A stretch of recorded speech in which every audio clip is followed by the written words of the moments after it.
Well. What's happening, beautiful people out there? My name is Xavier Smith, aka Mr. Excel Smith, aka Coach X. You know the one. Many names, one mission. I've been sent here to impact, inspire, and improve the lives of others on a daily basis. And today's no different, guys. I just get to do it with the Conscious Leadership Network on this day. So we're going to be talking about education. So if you are in the vibrational vicinity of what we're getting ready to get into, I invite you to stay tuned. Let's go.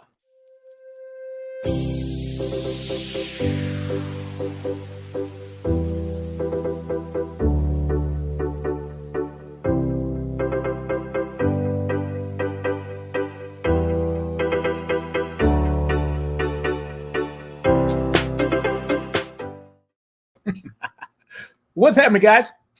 Yours truly, welcome back. My name is Xavier Smith, aka Mr. XL Smith, aka Coach X. And I'm like delighted beyond words that I get to spend a few moments to just convey full expression, without fear of judgment or anything like that. I get to be with you, and hopefully I can convey something that you will be able to take into your life and, just give yourself a different perspective. We're talking about education today. And let's just dive right into it. I want to share some stories with you because if I use the words levels and layers, I begin to realize that there are many levels and many layers to all of life, right? Would you agree? Say yes. So if you were to agree with me on that, then the rest of what I'm talking about might make sense. When it comes to education, there are so many different ways you can receive education, so many different ways you can convey education, so many different ways of learning, right? And to me, the bottom line when it comes to education is what that means to me is a process of learning, right?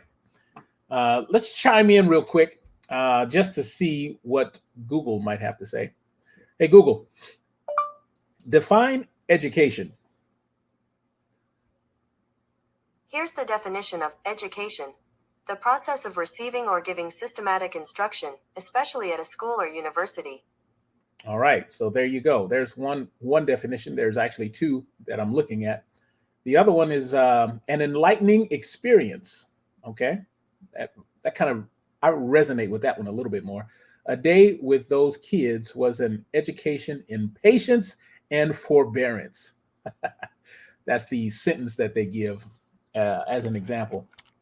So going back to, the way I define education, I want to pose some questions to you. Like, how have you found, at this moment in space in your life, what do you think, how do you define what education is?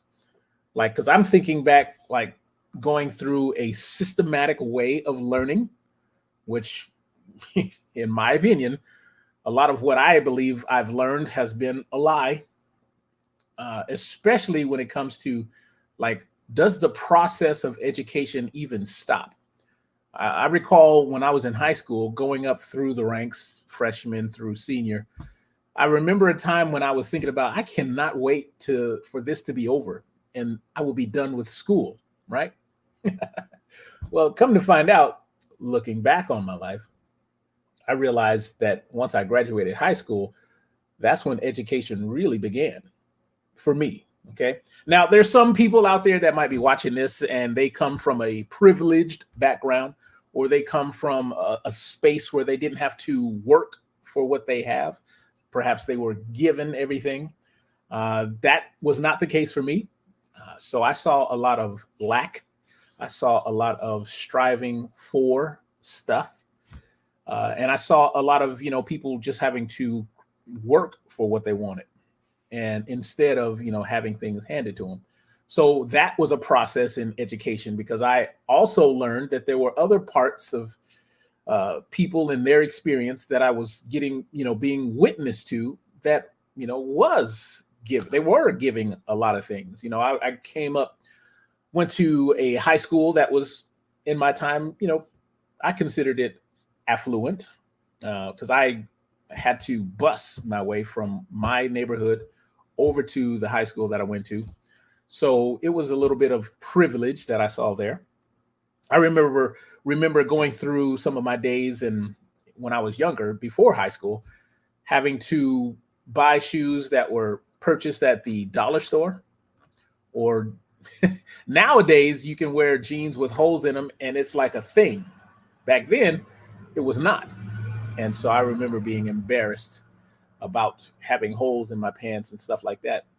So I learned there was a difference between the haves and the have-nots, So that was an education in itself, because I'm thinking I'm coming into a situation where I'm thinking everything is cool, but I was educated on the fact that I was one of the people on the out. I didn't look like everyone else. So I got educated on that. So that's a form of education. Then we are talking about the schooling in itself, going through the grades. You got to prepare yourself in the third grade. All you're doing there is preparing yourself to go into the fourth grade. And when you get to the fourth grade, you're preparing yourself to get into the fifth, right? So there's the systematic education that everyone seems to be have access to, and things like that. So when it comes to me and my personal education, I try to take all of it in. And so there's the formal education, and then there's like education that from life. Now, how does that help you navigate through life? Are you the type of person that depends solely on formal education? Because like I have that too. On behind this camera is one of a piece of paper that says I graduated from the Institute of Integrative Nutrition. And that was a 1.5 year crash course on learning about all things nutrition. We learned about, I'd say, over 150 modalities of nutrition. And the reason I took this up is because when I was 29, I had a heart attack. So I'm like, okay, how did I get here? And what can I learn about myself to help me get back on the road to 100%? And a friend of mine who thought I would do well. Oh, we got some company today. Nice. I'm gonna bring Jeremy in. My main man, Jeremy.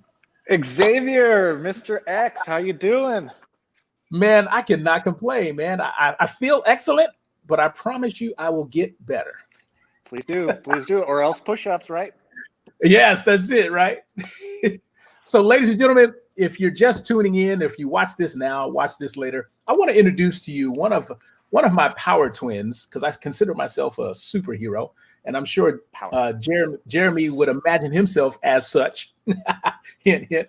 And this is my guy, Jeremy. Jeremy, take a moment to explain. Just let the world know, who is Jeremy Lassman? Who is Jeremy Lassman on this particular today? Right? Yes. Because it's always changing. It's always changing, a new day. Yeah. I am a leader in the quantum space. I am the co-founder of a quantum computing startup, and then I also am the inventor and pioneer of imagination technology, which is how I train people to leverage quantum mechanics for healing, freedom, and self-mastery. Self-mastery. Now that's awesome. Now you can probably tell this guy comes from education, and that is the topic that we are speaking on today, Jeremy. So since you joined us, and thank you, by the way, for taking me up on that offer, let's talk about what your definition of education is. Like right off the bat, what comes to mind when you hear that word? Oh boy, a lot comes up, especially the negative side of things. So I'll bring that up first, because I think that lays the context for where I see it today. So I went to a Montessori school for elementary school, and it's a kind of an unconventional approach to education, founded by Montessori, and it yeah, unconventional, kind of more free flowing, and giving the child more choice in his curriculum and Yeah. pacing and things. And I thrived in that environment. And then in sixth grade, when I got moved to a public school, it was like, the chains to the desk just drained all my passion for learning, and I Yeah. hated it. I hated it, Okay. and it just it I lost all passion for learning, and then it was like that through college, where I was just going just to be a good child and to please my parents, and uh, everything from there really discolored what education was, and then towards the end of college, I was like, F that, like let's reignite that passion, Yeah. and I was led to what is like a liberal arts way back from uh, not Renaissance, but Greek times, called the Trivium, which is Mhm. a way of learning, it's an approach to like how to learn, uh, Yeah. grammar, logic, rhetoric. Like, it gave me a new framework for like, oh, this is learning. This is how Mm. you take knowledge in. This is how you get wisdom. All of that stuff in a liberal arts way, and Right. it reignited my passion for like, it's fun to learn. I like, one of the first books I read was How to Read a Book, because I wanted to learn how to do it, because Yeah. I hated reading. Um, and then from there, the personal development, the philosophy, self-help, spirituality, like science, I discovered, it's fun. It can be fun. Yeah. I can love it. And then from there is like, now I look at education as just the following of passion. There Uh, you go. and I look at, like, if I were to reinvent education, and now that we have technology, it's like, that's the way to do it, is just allow, like, no, uh, like, I get standards and curriculums and all of that, but like, Yeah. just give the child the tools and allow him to find his own path with his passion, and give him the basics of how to learn, and Let it I think, fly. let it fly. Yeah. Yeah. I'm so honored. I like to honor you in a couple of things that I heard you say. So if I understand you correctly, when you were spending your time in the Montessori, that was more of the good times. Yes. Yes. Perfect. Yes. Because I'm reminded, I not too long ago, I remember watching a documentary, and it was over in Costa Rica, right? Hmm.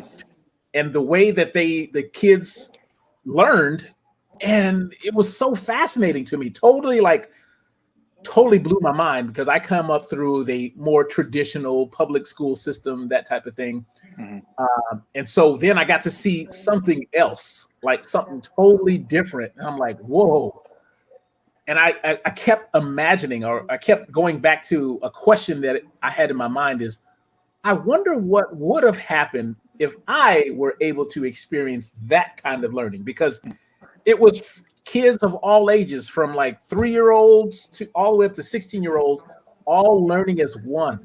And Hmm. like you, they were able to kind of set their own tone, set their own pace, and I thought it was mind blowing as Yeah. to how, I think, in tune with nature, in tune with just their environment, versus getting like a certain structure like the kind that I received. I'm like, man, that Another brick in the level. wall. Yeah. I'm like, wow. So there is another way. So yeah, I Hmm. appreciate you sharing that with us, because I, based on Yeah. the documentary that I saw, I was like, wow, this is crazy. And we need more of that. Yeah. Yeah. Okay. Exactly. I totally agree. Yeah, it's crazy. Now, what I did before you got on is I asked Google. I had to consult Google on define education, and this Hmm. is what they respond with. Number one was the process of receiving or giving systematic instruction, especially at a school or university. And the Mm. second definition was an enlightening experience. A day with those kids was an education in patience and forbearance. Now, I resonated with the second definition more so than the first. Mhm. What about you? What kind of sparks? What sparks in Mm, what I just said? What sparks you? mm. The first, I think the initial spark was I got like monofixated on the word systematic, Me too. as, in like one size fits all. Uh, Mhm. like that's the like it's one size fits all. You got to fit in the box, and you Yeah. got to be a square peg in a round hole, and like that. That's the way. That's education. Is this Yeah. like box of like subjects, Right. compartments, and it's systematic and a conveyor belt of a process, Yeah. and that just turns me off. Uh, and and then the other thing that came up was like, what is like education versus learning? Ooh. Yeah. What's the difference there? Uh, and just all my host of like, how can we make it more innovative? Like that's where I go. Is just like, how Yeah. can we make it better? How can we make it Yeah. better? How can we just blow it all up and Right. start from a blank slate? And what if it's not just about every I was like, I get there are basics that everyone should know, but Hmm.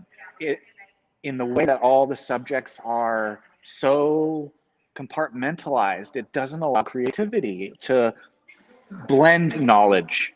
Hmm. And to me, if you can just teach what's the cliche, like how to fish, teach someone how to fish, and they Yeah. teach the child how to learn, give them Right. all the tools, the iPad, the whatever. Now we have the technology, uh, and They can just learn for a let lifetime. let them go and see Yeah. what happens when it's all passion based, and not like teaching for the test and teaching for these standardized things. Yeah. Uh, Yeah. and yeah, that to me, it would just open up so much potential, and Right. allows a lot more play.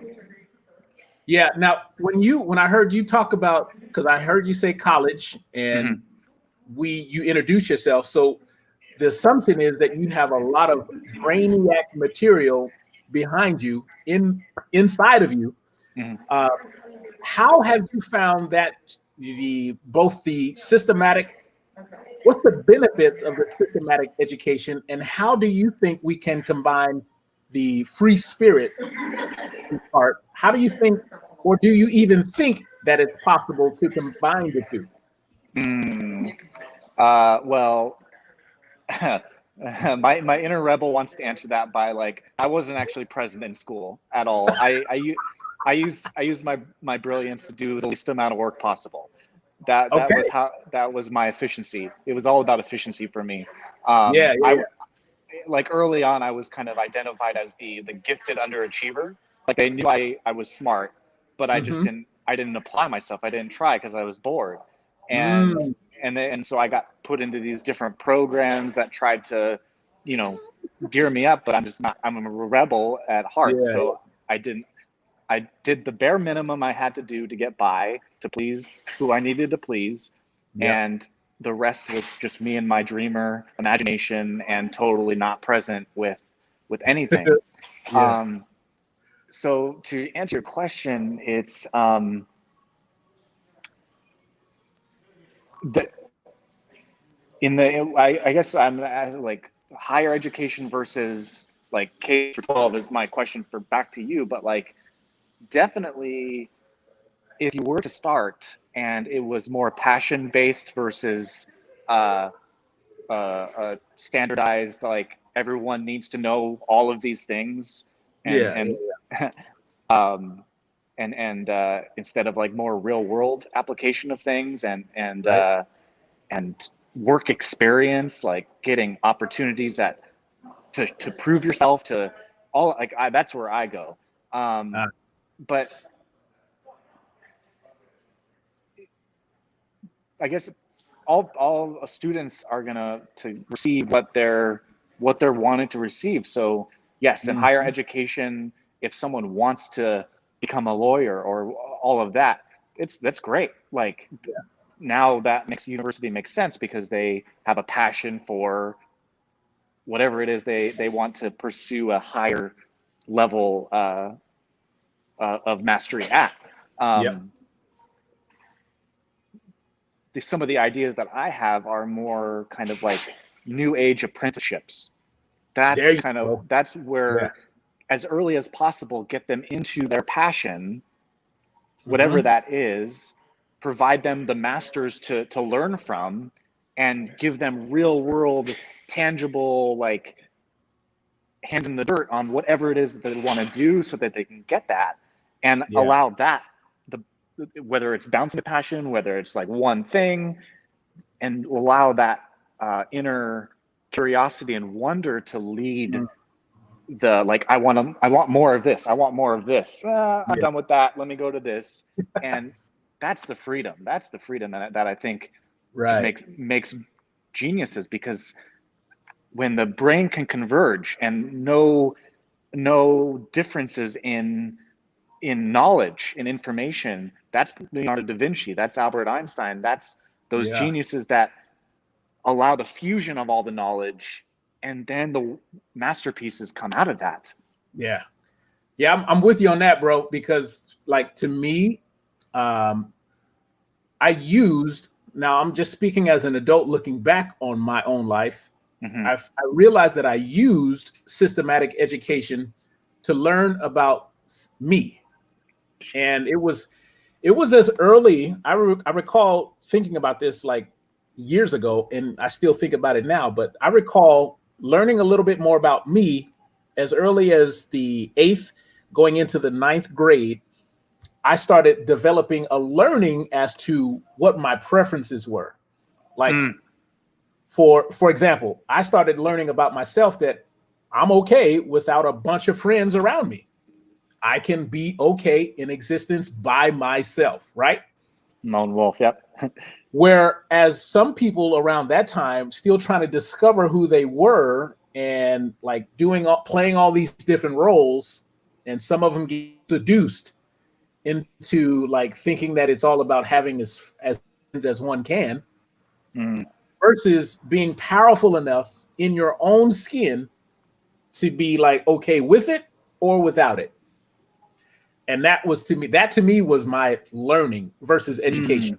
You know what I mean? So I started Yes, I do. really getting into an intimate relationship with me. And it's not like I was answering myself, but I was talking. I was having a lot of dialogue as to, okay, I see this going on, and I see that, this group making a click, getting to know each other. Yes, some parts of my life I was like, I kind of want that. And then I would go pursue it, only to find out based on my preferences if I liked it or not. You know what I mean? So to me, there was a huge difference because like I was still learning. I had, like you, like I was doing what I needed to do to pass. But I didn't have like my parental units. They weren't like, hey, you got to go to college, so you need to do this, this, and this. I didn't have that push from behind, right? It was more along the lines of, hey, we're going to do our thing. We're taking care of ourselves. You got food on the table, and you know how to take care of yourself, so go do it. You know? Yeah. So because I didn't have that structure like some of my cohorts did, I found myself just kind of coasting. And like you, I would like do what I needed to do just to pass and say, hey, I passed. Because here's one thing that most don't know about me, but I failed the 5th grade because I was way too lazy at that time. I was like, but then because it was okay for parents to put their hands on you, I got my ass whooped. And so that kind of changed my perspective a little bit. That'll focus you. Right? But so after that, I'm like, okay, now I'm a bigger guy now. I'm a big boy. But for me, I was using the system of school to learn more about me. And so, I do believe that there's a difference between learning and education. And sometimes they are separate, but sometimes they can be combined as well. And Yeah. I'm another fan of what you said: apprenticeship, learning a trade, and giving people the opportunity to get into that a lot sooner than, like racking up debt to go to a college that they perhaps really are not set up for. Yeah, I think we can definitely like reverse some of those or tweak some of those thought processes. Mm-hmm. I think we would have a lot more. The nation would look a lot better if we did that.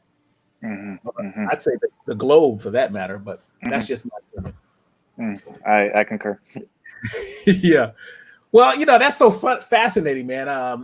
Like I said, I just wanted to get in front of the camera, talk a little bit about education, and I'm so thankful that you got to chime in.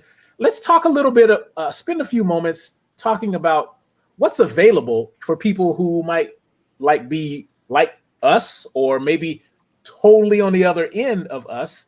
Is there a place that people can go to learn how to better express themselves, or what do you think we can do for other people that might be looking for something better? I have to think hard on that one. Right.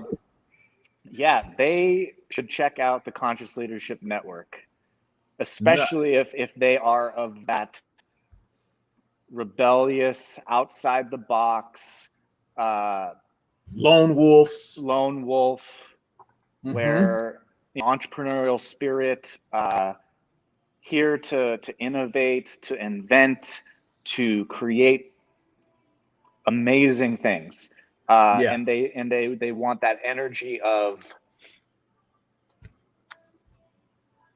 direction and positivity and support and the ability to show up and be real. There you go. Yeah. So the Conscious Leadership Network is what we're both hosts at, and at the like kind of the big picture fun of it. It's about revolution, and so they come in. I suggest they come in, see what it's like. If they're called to one of our revolutions, because we each have our tribes, we each have our different worlds and universes of our art and passion. If they're looking for something to be a part of and to feel that energy of collaboration, that's one avenue.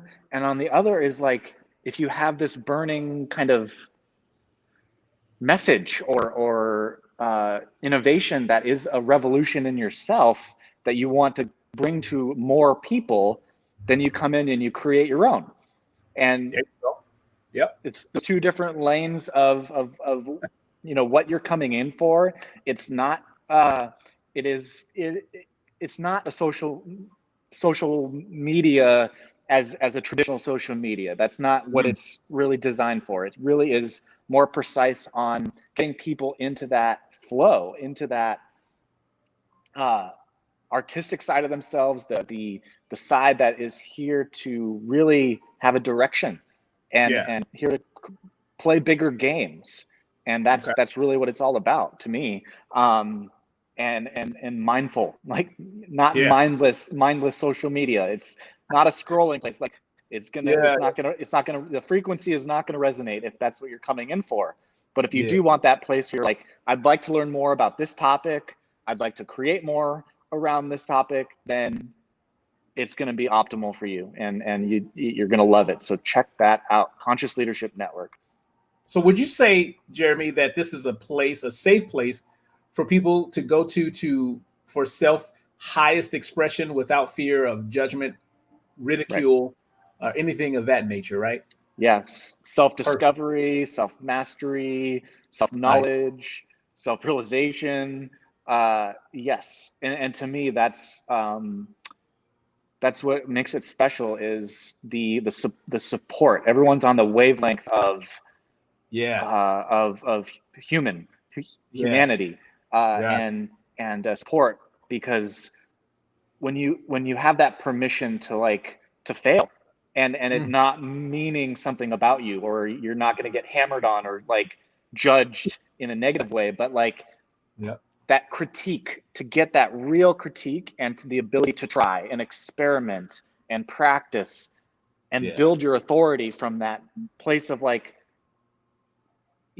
a vulnerability of like I like coming in like I don't have authority, but I want it, and to say that and not be like, oh, then go like to be dismissed because you're just in a like a low level, like whatever it is, like to come in with that and be supported and nurtured and facilitated and incubated from that collaborative level instead of the competitive level. There you go. You said it right there, man. It's like cooperative components all coming in together for the purpose of helping everyone grow. Exactly. I happen to believe the faucet that we are drinking from within this group does not run dry. Ever. Limitless, infinite, limitless. Yes. Yeah. Yeah. So that's good. Now, give us a tease, Jeremy. Spend a moment or two, tease us as to your tribe. Give us something. Yes. My revolution. Yes. So imagination technology is my soul's work, and it cuts through all of the marketing jargon around quantum and gets people to apply true quantum mechanics to revolutionize their whole reality and get to that self-awareness and consciousness where they are creating their moments moment by moment. And through this training and my tribe, the Ultimate Arena, it is all about stepping into that larger than life spotlight and embracing it and being powerful in it and living that high performance passion, as I call it, where it's unimaginable. It's unimaginable because you're at that edge of creation, and it's all what it's all about. And I'm hugely inspired by professional wrestling, so that's what the Ultimate Arena comes from, is just that larger than life and high performance, powerful. That's what I'm all about, and that's what imagination technology is. There you go. And if you come over into my world, man, one of my key words is fun. I'm a big believer in the word fun, and if we can't find it, then we create it. So for me, I'm a people builder, and so I love spending time learning about what people are looking for, and then I go to the drawing board and try to build, whether it's something that I own or something that someone else owns. I want to build the bridge between what you want and what you believe is possible for your life. It's pretty simple. And then we just, in between time, we just have fun creating whatever that looks like. And for me, I'm all about separating myself from that mold of mediocrity, because that is where I can speak as an expert from, because my whole life was mediocre. And so for now, I can say I'm always on my way towards excellence. And so we've got, it's just two of us, but we have so many more, as I like to call them, super friends, waiting in the scenes. And we are ready to just take you in, have fun, and just make things happen, or help you create things so you can make it happen yourself. So that's pretty much us in a nutshell. Would you agree, Jeremy? There you go. 2 thumbs up from the man. All right, so let's bring this train down to a close. And let me ask you one thing before we part, Jeremy. What is one thing you want the world to know about you and the CLN?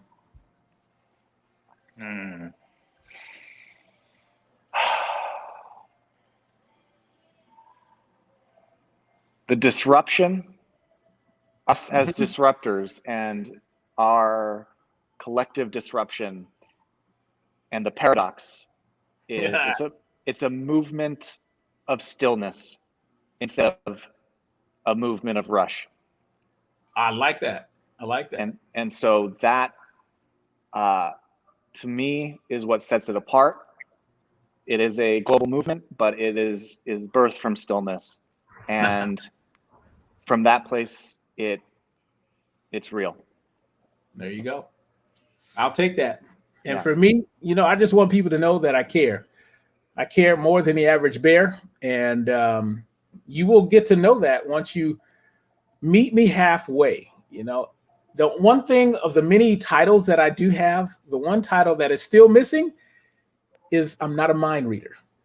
So unless you make yourself known unto me or us, then, we're not there yet. But until that happens, I want you to just take action, just reach out, become curious. Yes. And we will meet you halfway, more than halfway, if we know that you are out there. So we want you to come and play with us. Bottom line. Yes. Yeah, come play. Curiosity and wonder. I love it. That's it, man. That's it. All right, man. I have to get ready for my next appointment. I'm here residing from sunny Arizona. Where are you, Jeremy? I am currently in Indianapolis, Indiana. Boom. So we can play no matter where we are on earth, as long as we have a connection like this. So this is what's possible for you, my friend. So come and play. That's all I got to say. Thanks, Xavier. See you later. All right, man. All right, guys. And I'll talk to you soon. Be good and excellent on purpose. Bye-bye.